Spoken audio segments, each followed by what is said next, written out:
Today I'm going to show you how to make a cordon bleu, which is a stuffed chicken breast. The chicken breast is flattened out and stuffed with ham and Swiss cheese. Okay, so I've already done the first 5. I'm just going to show you the last one here. These are fairly large chicken breasts, so it does take a bit of pounding to get one that thick down to what the ideal would be, about an 1/8 inch size, but I'm having trouble getting it quite that thin, but just do the best you can. I find I lay it on my cutting board with a bit of parchment paper, or baking paper, and lay another piece over the top. You can use a meat mallet if you have one, but I just find rolling pin does a good job. And you're going to want to go over it, back in different directions. You've got to hit it firm enough to start flattening it, but you don't want to tear the meat if you can help it. Lift up every now and then and just check. Just check for any thicker spots and give them another pound or 2. Carefully lift that up and flip it over. On the inside of each one, we've placed a slice of ham. This is just thin sliced deli ham. You can use whatever you've got. And 1 slice of Swiss cheese.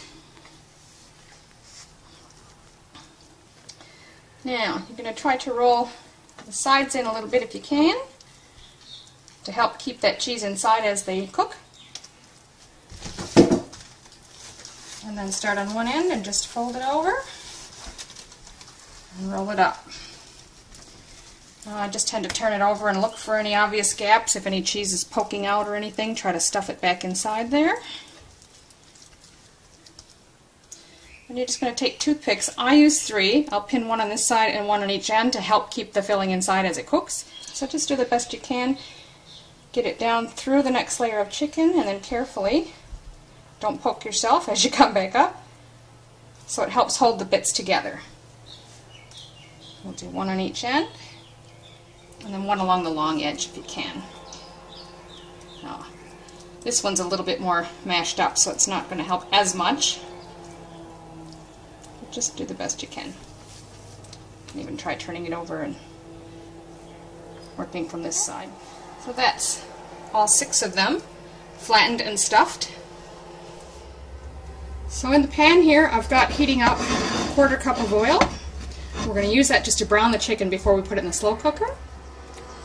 So here I've got about 35 grams of flour, about 1/3 cup, and 60 grams of parmesan cheese, so that's probably a little over 1/2 cup or so. I've got a 1/4 teaspoon of paprika, about a 1/2 teaspoon of ground sage, and a 1/4 teaspoon of black pepper. So we're just going to mix all that together and just use it to coat the chicken quickly before we brown it.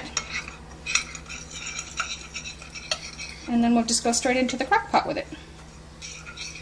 So just mix that together. You can use your hands if it's easier, just to get in there and mix it all up. Okay, so we'll take the first piece and just lay it in there. Flip it over. Push it up against it to make sure you get plenty on there.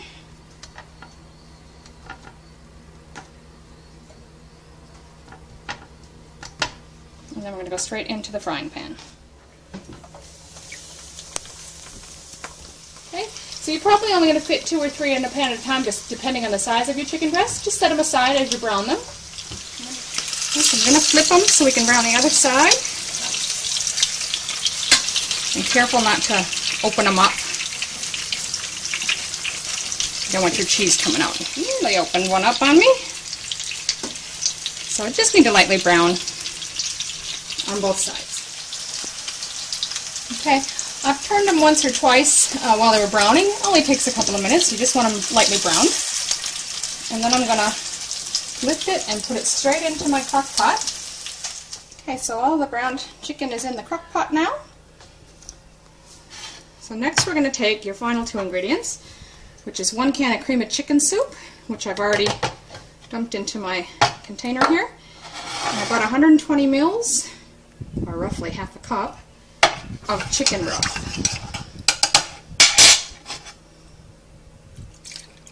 You can just use water with a bit of chicken stock powder or something if you like. Combine those two, stir it together like that, and pour it over the chicken in the crock pot. Put your cover on, and we're just going to turn this on low for 4 to 5 hours. We'll come back and check it then.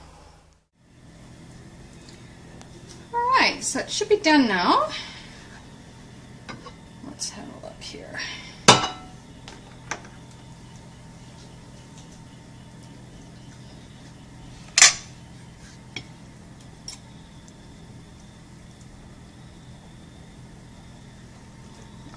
Out.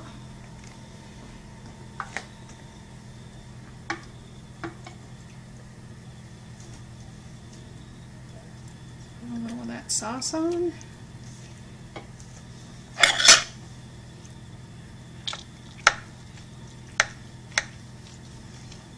Just so you can have a look. There's our ham and cheese on the inside starting to ooze out. Enjoy!